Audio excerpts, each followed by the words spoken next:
दिग्रस की कल्पतरु स्कूल के रजत महोत्सव के मौके पर जारी विभिन्न कार्यक्रमों की श्रृंखला में 27 दिसंबर शनिवार को स्नेह सम्मेलन और पूर्व विद्यार्थी सम्मेलन शानदार तरीके से संपन्न हुआ। पेश है दिग्रस संवाददाता जुबैर खान की एक खास रिपोर्ट।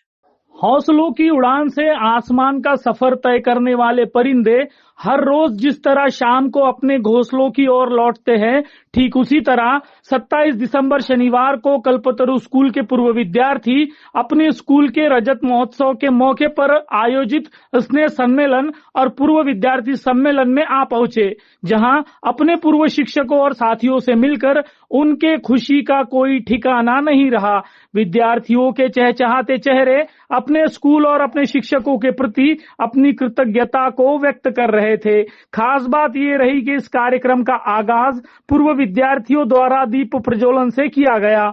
इस मौके पर संस्था के दूरदर्शी और सेवाभावी अध्यक्ष श्याम भाऊ महेंद्र पाटिल ने अपना मनोगत व्यक्त कर स्कूल के 25 सालों से जारी गौरवशाली शिक्षा यात्रा पर प्रकाश डाला। भागातील पालकांना कमीत कमी फी मध्ये चांगले उच्च शिक्षण मिळावे या उद्देशाने त्यावेळेस आमचे मार्गदर्शक आदरणीय स्वर्गीय दादासाहेब पाटील, आदरणीय स्वर्गीय लक्ष्मणरावजी म्हात्रे यांच्या प्रेरणेने या शाळा सुरू करण्यात आल्या। सुरुवातीला आपली 98-99 मध्ये बालक मंदिर सुरू झाले। फक्त सुरुवातीला टिण्याच्या चार खोल्या होत्या आणि 19 विद्यार्थी होते।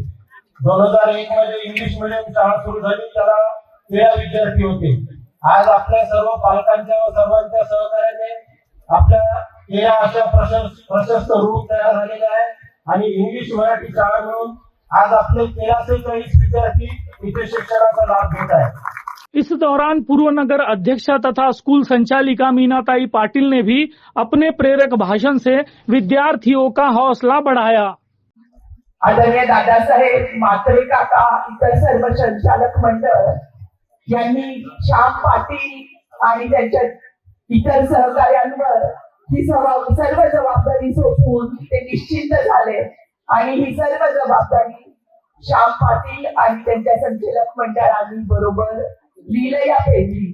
तसं तर हे शिवधनुष्य होतं, परंतु त्यामागे प्रेरणा होती, त्यामागे आत्मविश्वास होता आणि असा आत्मविश्वास आदरणीय दादासाहेब म्हात्रे काका यांच्याकडून मिळाला।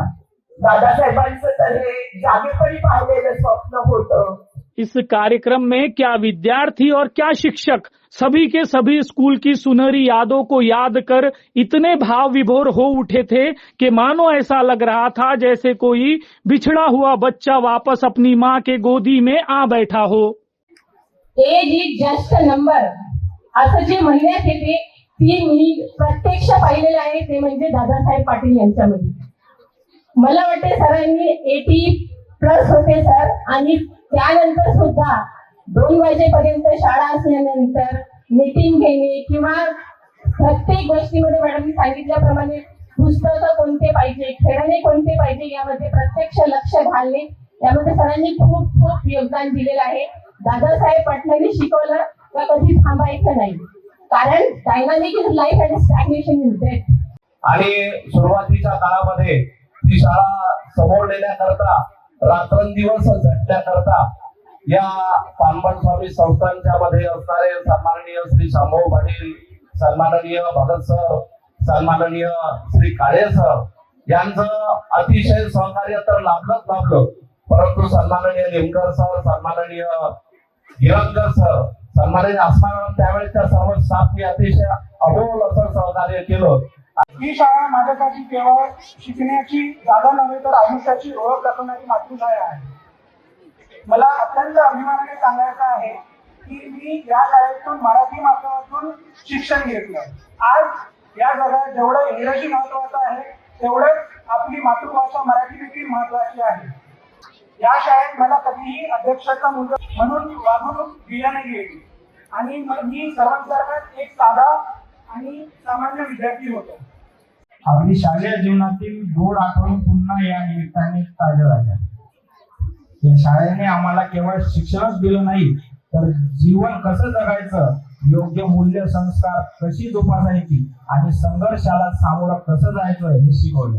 आमच्या जीवनातील जडणघडण या शाळेमुळे व शिक्षकांमुळे झाली हे आम्ही कदापिही विसरू शकणार नाही. मी मराठी माध्यमला होतो आणि खरं तर आधी मला स्टेज परफॉर्मन्स किंवा भाषण डान्स या सगळ्याची खूप भीती वाटत होती. पण नेमकं सरांनी ती सगळी भीती काढली. गिरमकर सरांनी जसं गुणाकार किंवा भागाकार किंवा गणित शिकवलं त्यामुळे माझा पाया खूप मजबूत झाला. त्यानंतर झालेल्या वेगवेगळ्या परीक्षेत माझा राज्यात पहिला किंवा दुसरा क्रमांक पण आला. कुल मिलाकर कल्पतरु बालक मंदिर, स्वर्गीय सुभद्राबाई मराठी प्राथमिक शाला और स्वर्गीय सरूबाई इंग्लिश मीडियम स्कूल के होनहार और मेहनती शिक्षक वर्ग तथा कर्मचारियों की अथक मेहनत से आयोजित यह रजत महोत्सव वाकई कामयाब रहा। इस कार्यक्रम में विद्यार्थियों ने और उनके परिजनों ने न सिर्फ सैकड़ों की तादाद में हिस्सा लिया, बल्कि शहर की मान्यवर हस्तियों ने भी अपनी उपस्थिति दर्ज कर इस संस्थान और स्कूल संचालक मंडल को उनके गौरवशाली रजत महोत्सव के उपलक्ष्य पर शुभकामनाएं प्रदान की है। NBC न्यूज के लिए दिग्रस से जुबैर खान।